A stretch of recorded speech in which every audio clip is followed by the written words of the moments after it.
Gumba Malgan, Gumba Nanigia Nindu. Good evening, it's good to see you here in Barragum, which is the traditional language of the community that I grew up on the Darling Downs. I'm Vicky McDonald, State Librarian and CEO, and on behalf of my colleagues, let me welcome you to our third Game Changers event for 2020.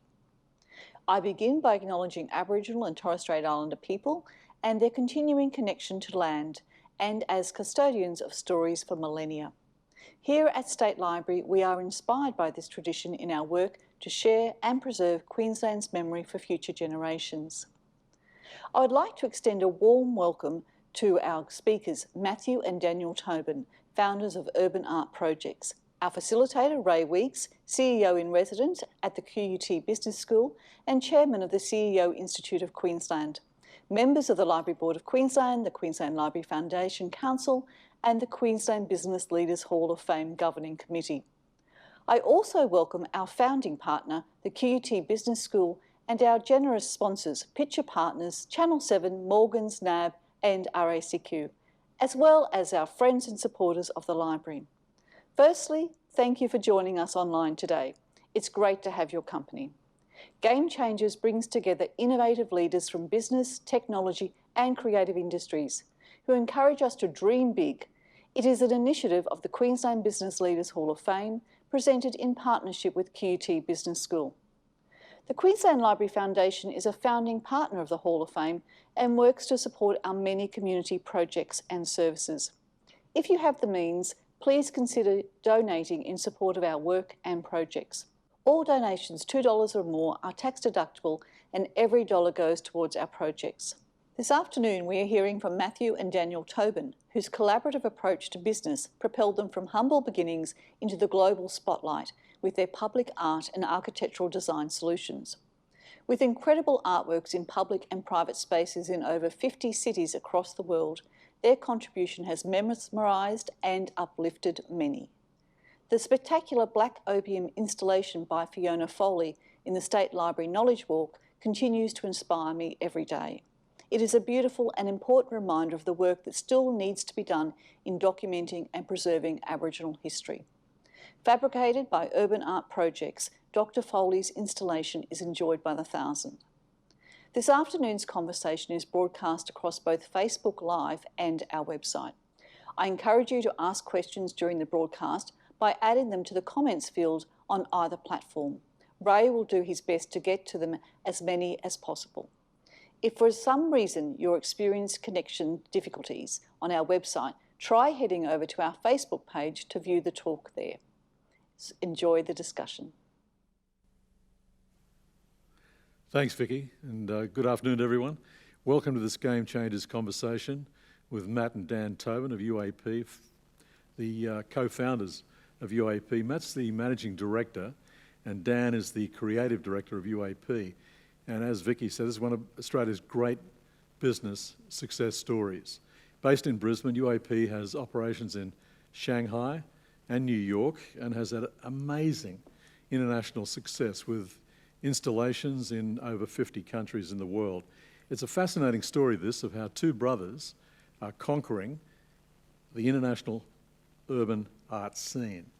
And they've worked on an incredible range of projects, and that's what we'll explore today, from large-scale mythical creatures and modern lighthouses to the Oscar statuettes that you see today. UAP is a leader in artwork for the public realm. It has developed a number of award-winning projects. So please welcome, to less than thunderous applause, but please welcome Matt and Dan Tobin. Thank you. Good to have you with us. Ray. Dan, what about we start with you, and what's the story of UAP that really engages your people, and what sets UAP apart? What's truly distinctive about it? I think at our heart we are makers. We love supporting artists in delivering their ideas. I think Vicky talked about Black Opium with Fiona Foley. It's a work we made over a decade ago. And the thrill of walking back in here, I mean, I see it quite often, probably 2 or 3 times a month. But walking back in here today and thinking about our talk, you know, that work will resonate for possibly decades, if not, 100, 200 years. It's an important work that tells an important story. To play some role in realising that work is a real privilege, and both Matthew and myself and all our team, are interested in those types of projects. Something once imagined that turns into reality in our sheds and then is delivered into the public realm. It's a thrilling space to work in. And a game changer, Matt, that's the reason you're here, is one who approaches business in a way that disrupts the status quo. It challenges the norms, creates a new way of doing things. In describing UAP, do you see yourself as a game changer? I think we can imagine our team and our company as a game changer, and probably, as Daniel said, it's a privilege to deliver an artist's idea into the public realm, and artists give you trust to do that. So there needs to be a close relationship to deliver that idea into the public realm. And so to grow a business based on such an intimate relationship is an enormous challenge. I think the game-changing aspect of our business is we have been able to grow a global business with a large number of passionate staff who can deliver that intimate process for an artist worldwide across a variety of locations, geographies, cultures and countries. So tell me, just following on from that, a game changer is one that really changes the scene. Okay. So you see yourself in that way. I think other companies who do similar things to what we do are localised because of that need to engage closely with a project or a person. Our game-changing aspect is we can do that anywhere, and we've been able to. We're the first art production company that is truly global. Other companies that are like us tend to be located in one region and one location. I'll come back shortly to your relationship with the creatives, Yes. the artistic relationship. But would you describe, Matt, UAP as a values-based, purpose-driven organisation? And tell me what are the core values that have a direct bearing on your business? Definitely. I think we're the driving force behind the business is really a sense of collaboration, and that's both with our client, with our artists that we work with, and with our colleagues within the business. And then trust and respect underpin that completely. So the artist and the client need to trust us with their vision. We need to respect that trust and deliver on that vision. So trust and respect are extremely important. Do you want to add to that? Yeah, Okay. I think we're passionate about creativity. So Matthew and I both went to art school, but very soon we realised that, we weren't ever going to be great artists. But what we were really good at was understanding other people's creativity and helping them deliver their ideas. So so we started making work for friends. The first public work that we worked on was with an artist called Judy Watson.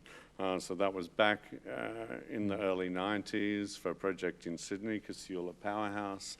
And it was Judy's first public work as well. But we just made some bronze castings for her. And she delivered this magnificent floor for the Casula Powerhouse in Sydney. And that really sort of showed us how we could enable other creatives and strengthen their voice. So that's the space we operate in, Good. I think. Good. So what does set Australia apart in the urban arts scene? I think it's the old story. We're a small island in the South Pacific, far from the rest of the world. Our climate is, I'm in Brisbane, subtropical, but throughout Australia we have a fantastic climate year-round. We appreciate urban space. We're a social democracy. COVID has shown us that in a stronger way than ever before. We have strong voices here in Australia, and we enable strong voices. That sort of environment has allowed Australia to be not only a leader in design, music, the urban realm that we create here is looked upon from urban designers around the world. So public art is one part of that, and we've been able to sort of capitalise on being, playing in that space, I suppose. But just what you were saying earlier too, just to build on that, how do you enable creatives to speak with a stronger voice? How do you support that? Yeah, so we provide all those things, our design team has the skill to figure out how something will be built, to investigate materiality, to Natasha and our curatorial team provide opportunity for artists to gain commissions in the public space. If you think about an actor, they don't write the script for the film, they don't design the sets, but they might be, so they've got a backup team that delivers all that activity. Public art, you need a village to deliver a public artwork. We're part of that village that enables the artist. But the complexity here is that it's made it more complex what you do in meeting the expectations of the artist. Now, how do you motivate your team? Your team is about, what, 300 plus? That's scary. To rise to these challenges and share in the vision of the artist. How do you go about that? I think that there's a range of different players in our teams. There's our design team that that work with the artists in the initial stages of realising their work. And then there's the production team and the fabrication teams that are on the floor making the work and doing the grunt work, if you like, of pushing that work through the foundry or the workshop.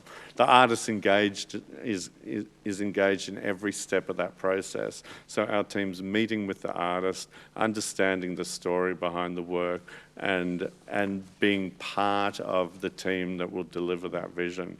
And I love walking through the workshop with an artist when their work is being made. And the artists engage with Yurko, who is a pattern maker that's been on our floor for 25 years.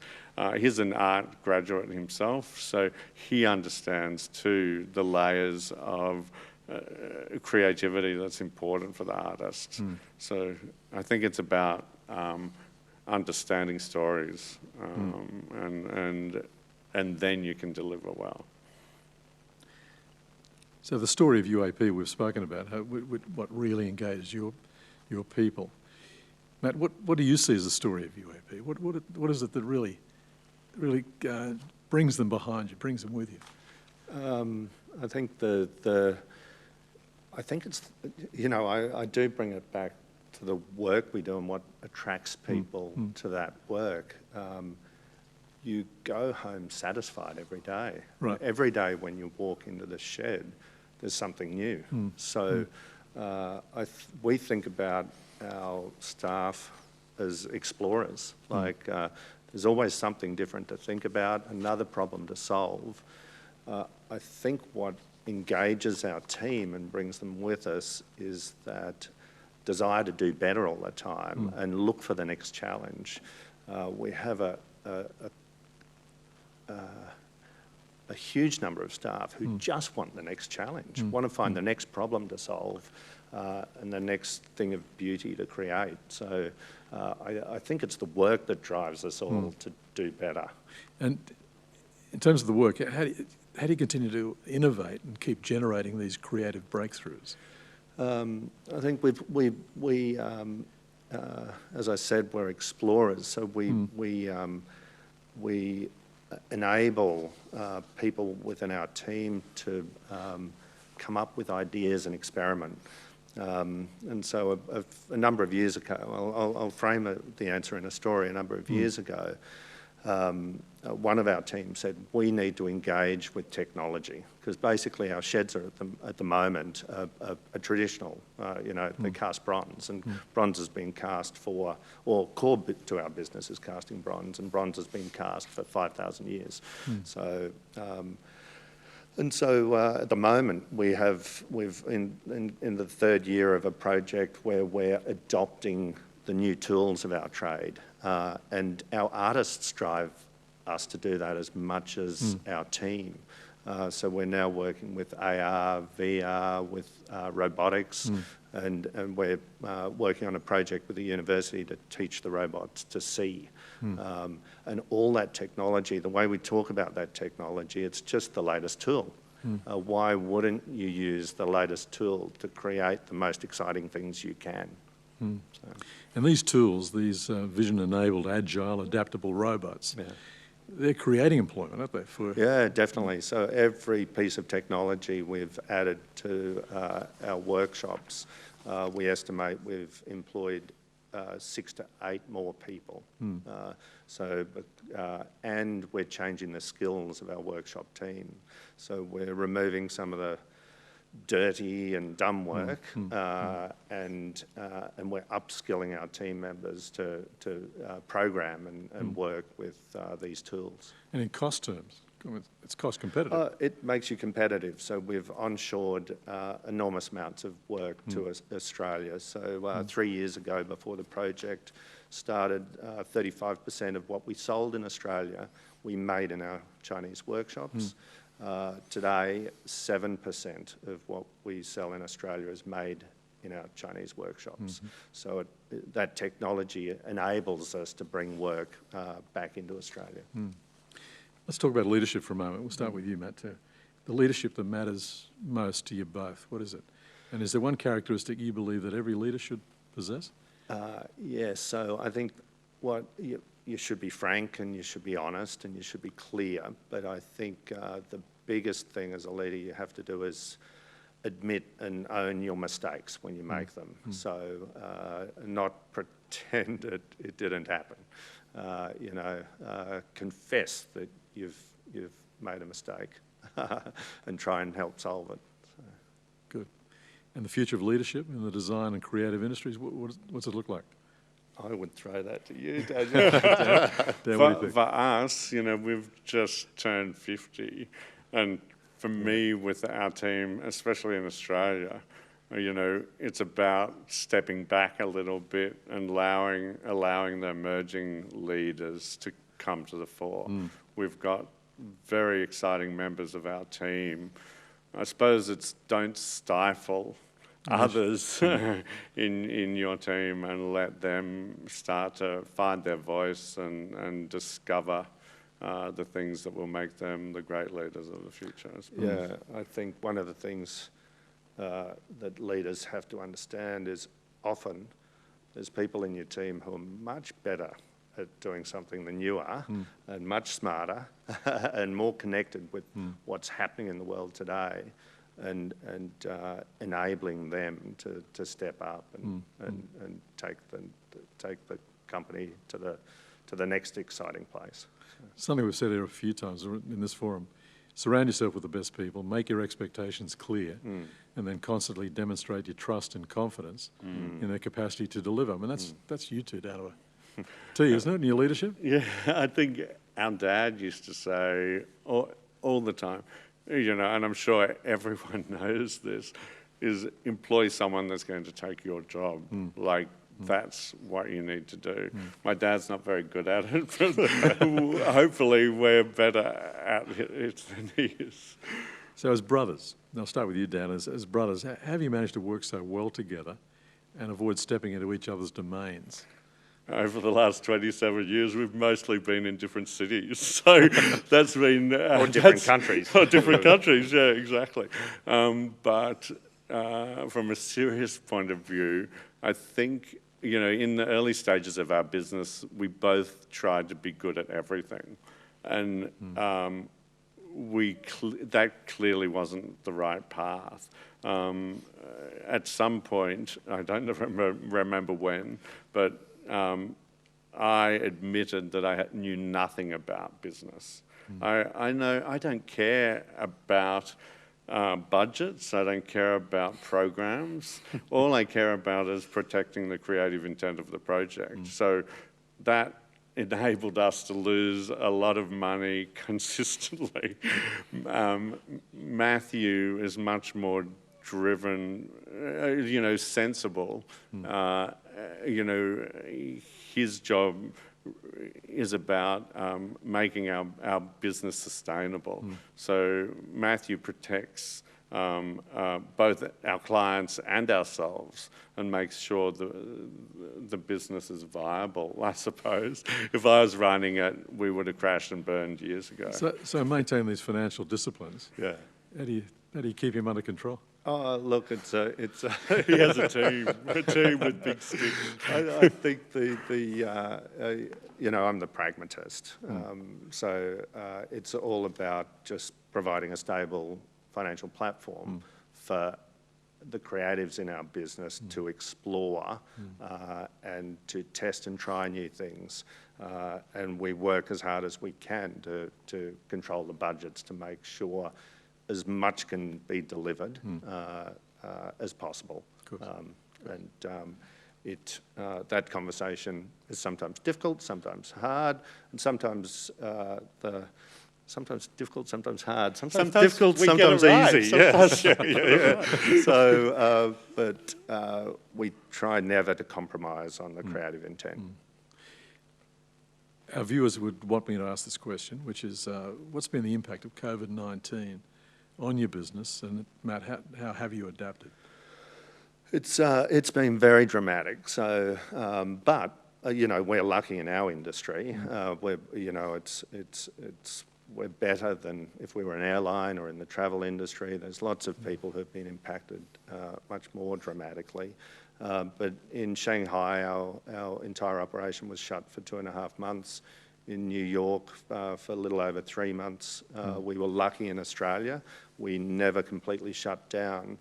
But globally, many of our team still work from home. Obviously, our workshop staff have to be at the workshop.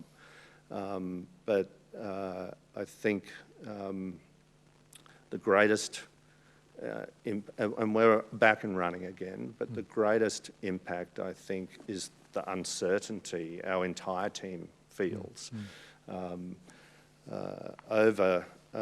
Across the board, our business we've probably lost about 10% of our staff through the COVID crisis. So we're doing okay, but the future's uncertain, and so we work month by month to like anyone does in this circumstance, to see what's just over the hill. So. Is there anything you've learned during COVID-19 that you want to apply after this is over? Yeah, I think and I'm sure I'm not telling anyone this, but I think we've learned to be gentle and kind, and we've learned to slow down, and we've learned that there's values that humanity has across the board that are much more important than business or anything. So I think gentle and kind and respectful is what we've learned, and understand that everyone sees COVID differently. Some people find it extremely anxiety-provoking.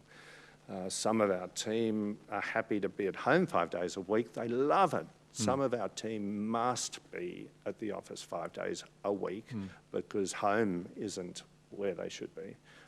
So you give them the discretion? yes. So gentle and kind with every request. And and I think we encourage our staff to do the same to each other, and we expect it of our clients, and I think that's reasonable in these circumstances. This all reinforces the culture you want to establish, isn't it? And It reminds us of things we've forgotten at times, I think. COVID is a great unifier, and it's also a great leveler. So I think UAP, our business, like other businesses, maybe got caught up in the growth cycle, and that was the most important thing. But clearly that can all disappear in an instant. And, we've got a project about sustainability and preparing our business for the next generation of our leaders. And that's about doing business very differently to how we've been doing business for the last 30 years. And if we don't prepare our business in that way, it will disappear. So it's a great moment in time for a reset, I think. A certain sense of gratitude comes into play, doesn't it? Absolutely. This time, yeah. Let's ask about the international market. What have you learned? You had a major international expansion. What are the big lessons that have come out of your growth in the international market? I think working internationally can be scary at times, when you take that step.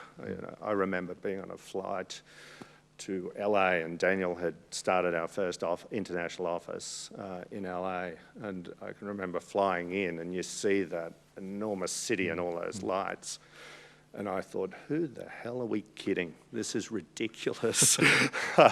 How do we expect these guys to offer us a job and allow us to start a business? So it's scary at times. But I think probably the takeaway is to try and remember that, to acknowledge that it's a privilege to be invited into a country to do business. We're walking into another culture, and they're asking us to do a project with them. They're letting us set up an office. We're hiring a local team. That's a privilege, and you need to learn and respect their culture, understand how they do business, because they do it differently, and adapt our business to suit, an international location. So what are the key risks for you right now? What are the big challenges for you? And I'll ask you to come in on this too, Dan, but Matt? Probably the uncertainty is the key risk, and I think that would sum it up. It's very hard to the uncertainty of everything.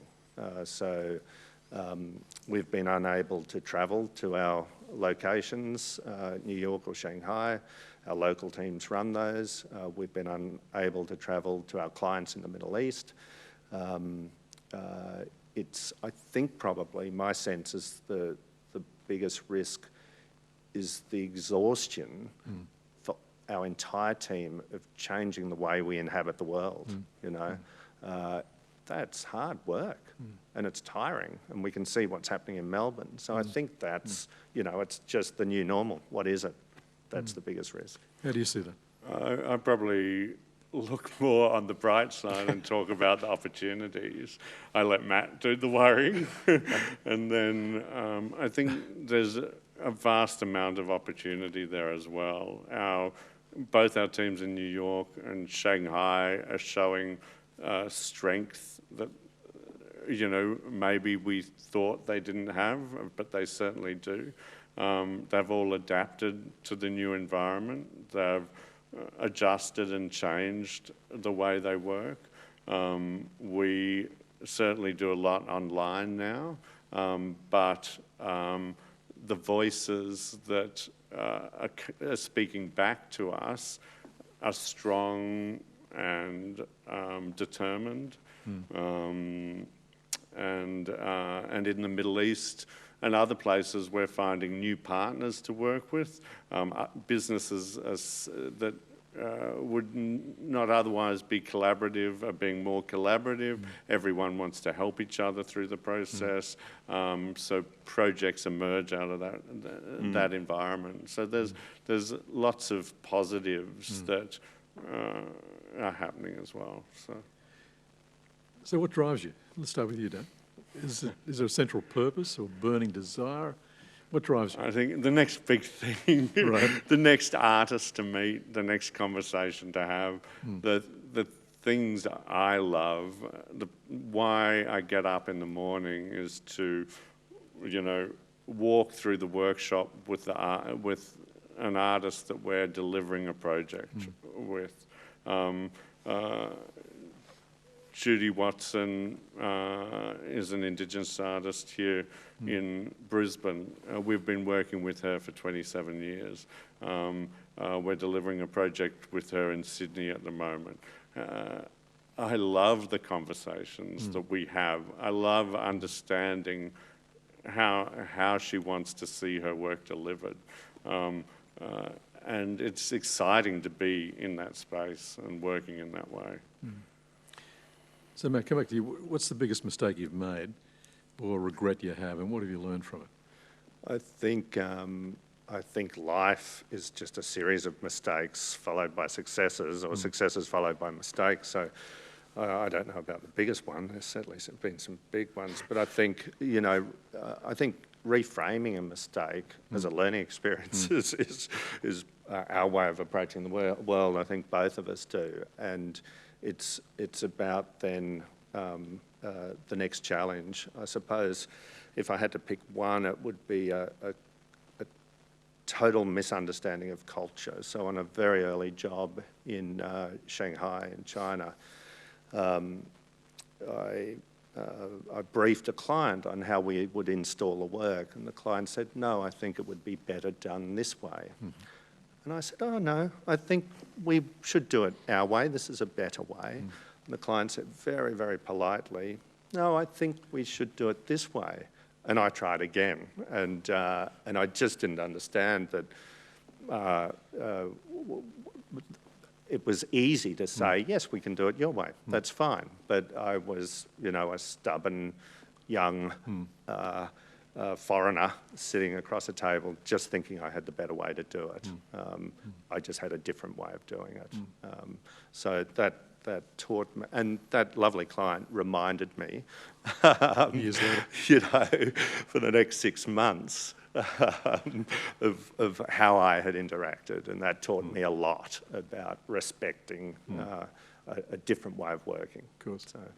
Now, we'll be taking questions shortly, and I'd like to encourage you to use the comments field on either the State Library website or via Facebook. So please get your questions in. Now, Matt, do you see yourselves as entrepreneurs? We certainly act entrepreneurial. I'm not sure I would call myself an entrepreneur, but we do. Of course, we make decisions that are entrepreneurial, and I think that's a desire just to be continuously challenged, to continuously find something else that makes life interesting and makes you want to get up and solve another problem or accept another challenging scenario. So what distinguishes successful entrepreneurs? Determination, I would say, an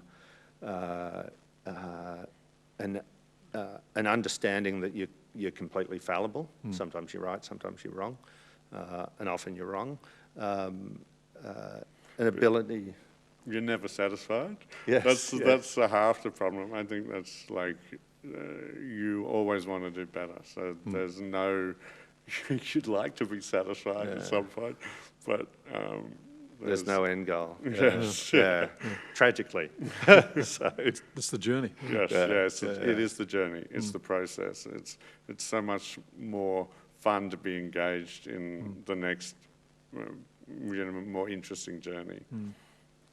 So if I asked your colleagues or your team members to tell me about you both, start with you, Matt, what do you think they'd say? They'd call Daniel the idealist or the dreamer, and I think they'd call me the pragmatist. And I think you've heard us both speak enough about that to understand why. And I think it, as Daniel said earlier, he had to learn that he couldn't run the business. I had to stop pretending to be a dreamer, because I'm not.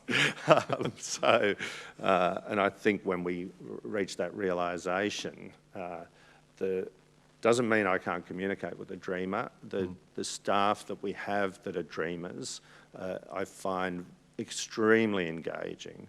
But God, I love a pragmatist who helps us actually get to the end goal and deliver something. So, Dan, how do you think they'd see you? I think I think they'd see me as the grey-haired old man that needs to step back and let them have a go. I think they, you know, I think that we've had, you know, I did a call with a younger member of our team recently with a client in Saudi, and the client team has, you know, Saudi clients have had a lot of experience from outside the country coming in. But this call had some young Saudis on the line, designers and architects, and an American guy, probably about the same age as me. And the young team controlled that meeting, talked about their vision for the project. It was so exciting to hear their voices and their ideas, and also listen to the younger team member from UAP. And those things can happen without us. We don't need to touch those things. That's right. So it's just stepping back. So for businesses to survive, we need to adapt, pivot, change. What have been some of the key ways that you've, with UAP, has had to change over time? I think, you know, as a small business growing, we've had to pivot and adapt continuously. It's probably worth mentioning when we started, we didn't yet have a furnace to melt bronze in for casting. So our first couple of years, we made skip bins and Rio mats for construction sites.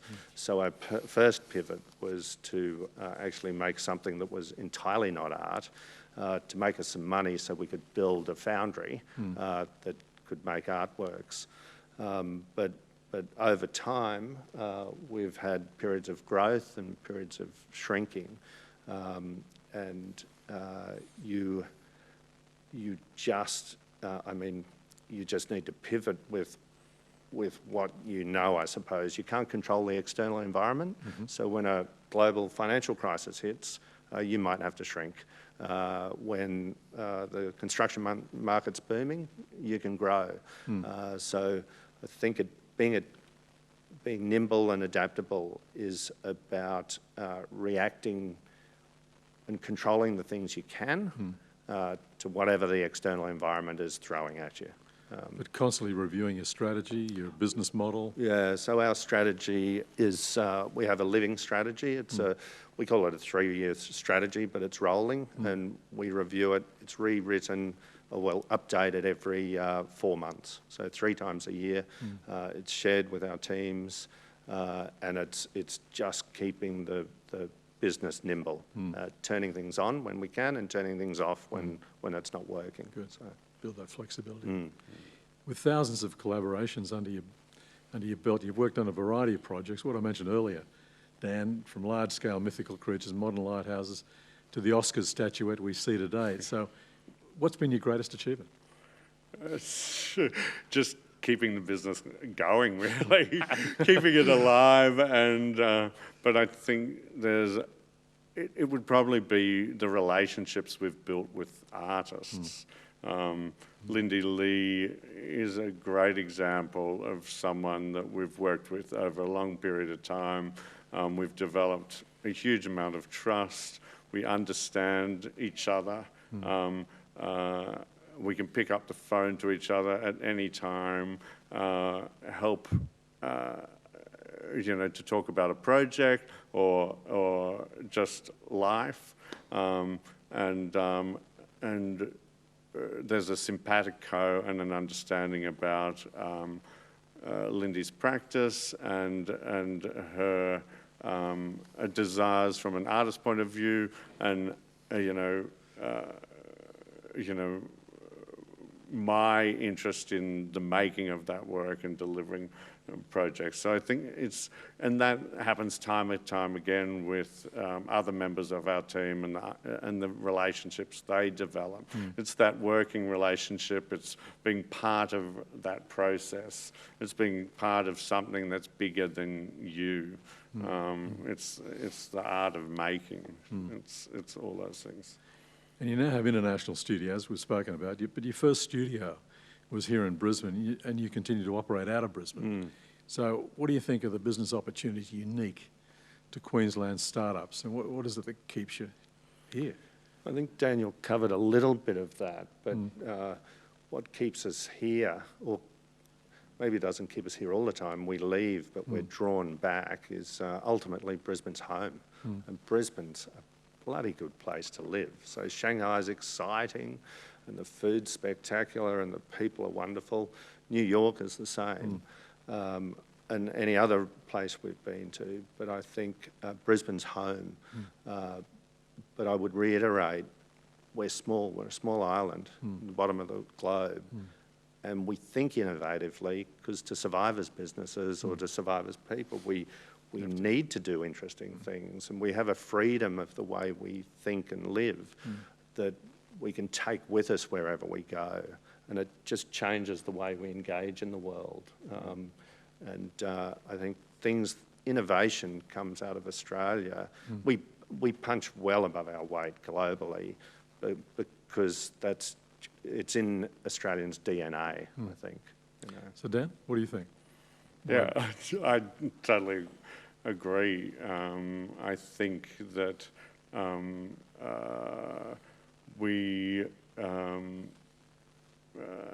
sorry, I lost that last That's all right. question. No, that's good. Just why Brisbane? Oh, why Brisbane? It's the place we grew up. Family are here. Right. The lifestyle is good.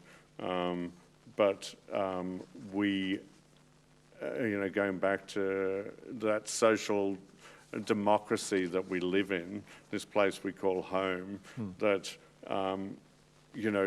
respects every member of the community, allows every member of the community to have a voice. Although we don't always agree, we allow and encourage people to speak up. And I think being able to play a part in that at the small community of artists that we work with and be part of those voices is a great thing in this city. I've got lots of questions coming in, so we're just about to get to them. Sure. But before we do, what do you know about yourselves now that you didn't know when you started out on this journey? So, Matt, you start on that, and Dan, come in on, please. I reckon it's no matter how pragmatic I am, I can't make Daniel stop dreaming. So that's a forever frustration, but probably a good thing. So, did you know that when you started out? No, I've been trying to change it forever, so still trying. Okay. So what about you, Dan? What do you know about yourself now that you didn't know when you started out on this journey? Well, I suppose I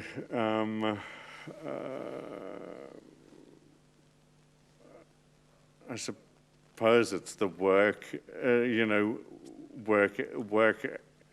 ethic. I suppose I just don't stop working. I suppose that's been bred into me. But is that the most revealing thing about you? Yeah, he doesn't stop working. He bought an artwork for me 2 years ago for Christmas by a text artist, and it says "work harder." And he made me put it near the exit from as I walk out my door at home, so that it's like him poking me, work harder, and that's yeah. That's good. No, it's great. Yeah. Now, this is a question from Jane. I'll start with you, Dan, on this. How do you determine which artists you work with or projects you take on? Sometimes we don't, it's not us making that decision, it's other people. So the artists, a lot of the time artists bring work to us. And then we participate in that project. In the space where our curatorial team is making those selections, if we're so our curatorial team do projects, and they can be citywide master planning projects or smaller precinct or single project pieces. They research and connect with community or the client, whether it's the city or architects or a developer, and there's selections done, and but it's always, or we appoint an external curator to make the artist selections. So it's done in a number of ways. Working with Indigenous artists, can you describe the works on the table beside you?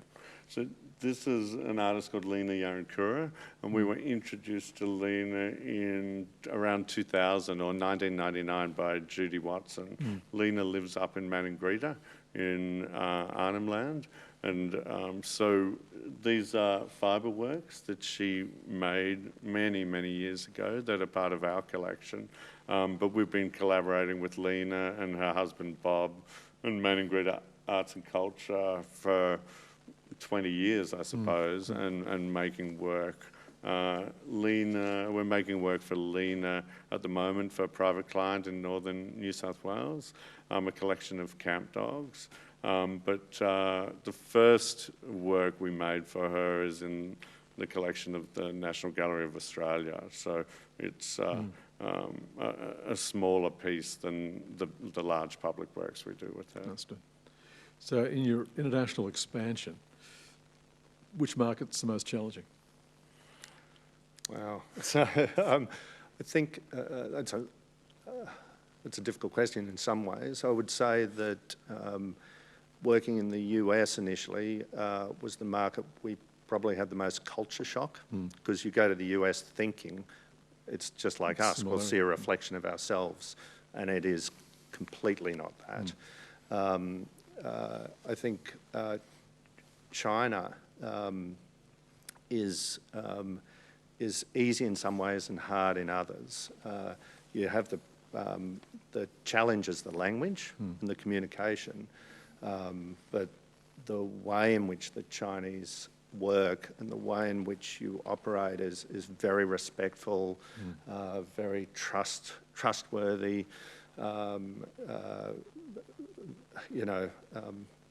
contractually very organised and accurate.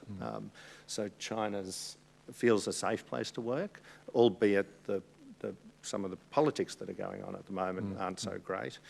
But that's how I'd describe those two places. I think ultimately, wherever you go, the people you work with, doesn't matter who's in government or whatever, the people are the same.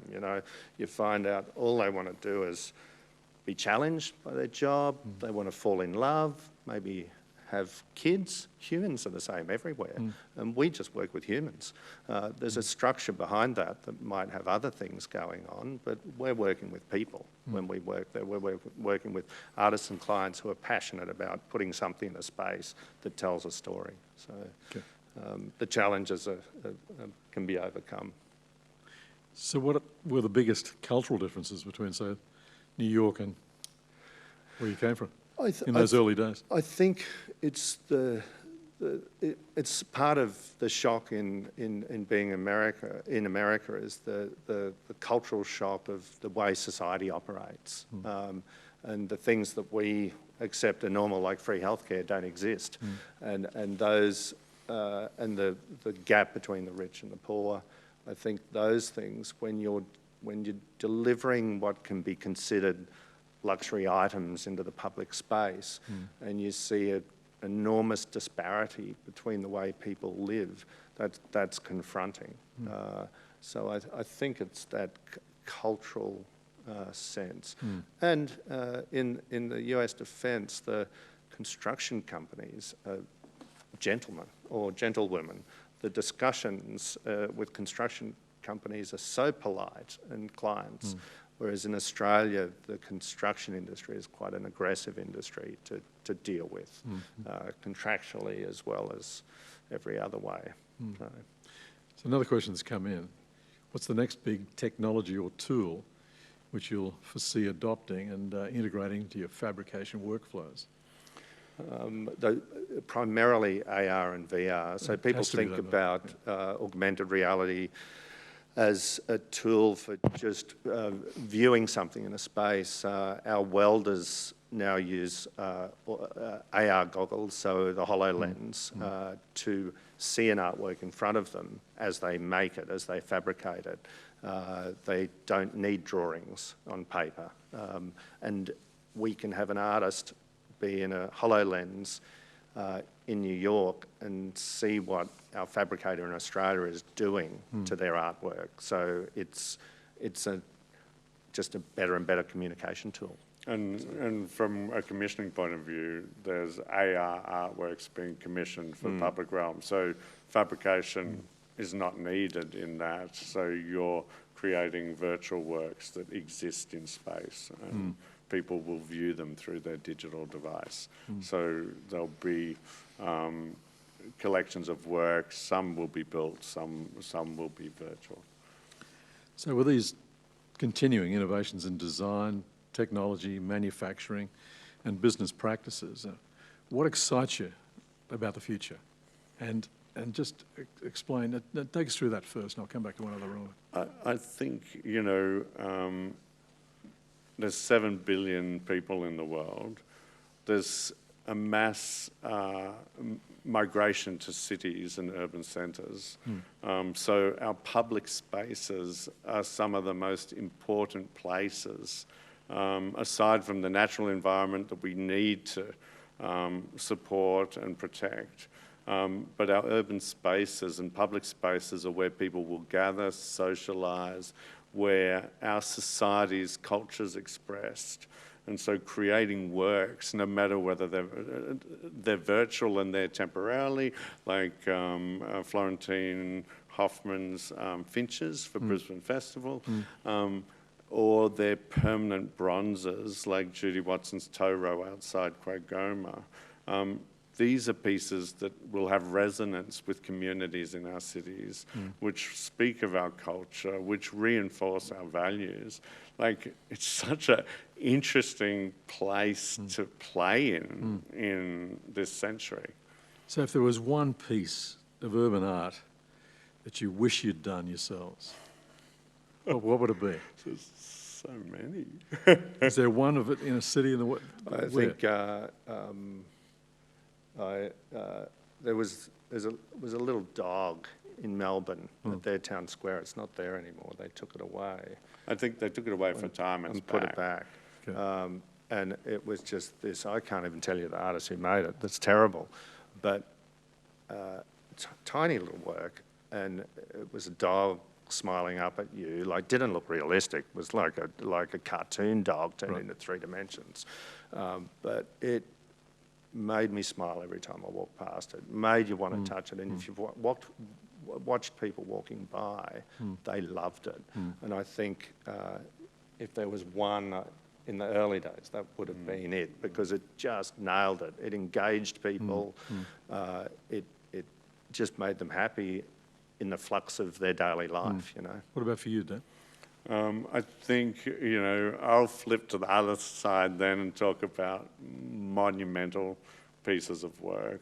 And Millennium Park is a shining example of where artwork can rebrand a city. So Anish Kapoor's Cloud Gate, Wam Plenz's Crown Fountain, which engaged the whole community of Chicago. There's been a more recent work by Ugo Rondinone called 7 Magic Mountains, 10 miles outside of Las Vegas. And he was sort of connecting with big public works in the landscape. But he reintroduced Las Vegas to cultural travellers. And so 1,000 people a day visit that site, drive out from Vegas. They might have gone there for to gamble, or they might now be going there to see this beautiful installation of public art. So. Do you ever miss the making part of the projects?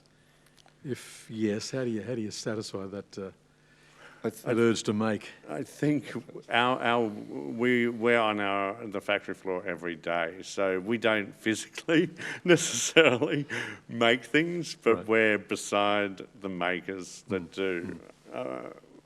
I was relocating to our New York facility before COVID, and we have a studio in Manhattan, and we have the workshop in Beacon, which is an hour north in Hudson Valley. I was relocating to Hudson Valley to be close to the makers. I don't want to be located in Manhattan, away from that activity. Can you share any of your future plans? I think, you know, our closest future plans are to be able to travel and engage with our teams again. But we do have a desire to be able to have a foundry in Europe. So that would be one of our dreams, is to have a foundry in Europe, and some of our artists would like that, because then we can make work for them in whichever region they're selling it. And so being able to make locally in each region would be very satisfying. We have two other projects that we're really excited about. One is Project One Earth, which is turning our business into a sustainable and circular economy business for the future. And another is Public Art 360, which is understanding the audience that engages with our public installations more. And that's a project with Griffith and two other universities, one in China and New York. And that's about engagement with public work and delivering better projects by understanding that. So. I said I was probably not going to ask this question, but I will ask it. What advice would you give other family companies that have siblings running them? What would you say to them? Matt? Apart from work in different countries. No, I think with that, so giving that answer, I should say Daniel and I agree on all the big things, and we bicker about the small things. And we often are halfway through a bicker and realise how ridiculous the bickering is. But I think it is enable each other, try and understand each other's strengths. And often there's family companies that have many more than two in them. And indeed, when we started, our dad was a big part of the business.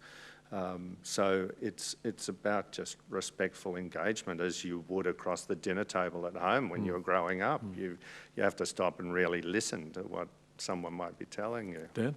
Yeah, I agree. You have to also support each other through the good and bad times. So there's times when one might stumble and fall or go through a tough period in life. And this goes for our staff members as well. Life isn't easy, and so you need to be there to support each other through that, and you'll come out, both of you'll come out the other side stronger and better. So it's not just about work. It's about the other things that happen in life. Partnerships as well. and the relationships. You've given a piece of advice there, which I think is just very important, but can you offer any parting advice for emerging artists, business people, entrepreneurs and innovators who would be watching this today? I would say never give up and love a mistake. Love a mistake, just find the solution. Be bold and unafraid. Take a risk and keep at it. Work hard. You can have great ideas, but work hard, you'll succeed. Matt, Dan, thank you so much for this afternoon's, it's been an inspiring discussion. I'm sure everyone out there will say the same thing. Now, Game Changers, I should say, is a Queensland Business Leaders Hall of Fame initiative presented by the State Library of Queensland, QUT Business School and the Queensland Library Foundation. I want to thank also to our generous sponsors, and that's Pitcher Partners, Channel 7, Morgans, NAB, and also RACQ. Thank you all. Now, we hope you enjoyed this afternoon's talk, and please stay tuned for our fourth and final Game Changers event coming up in November. So it's been great to have you with us. Thank you. Thanks. Great to have you with us. Thank you.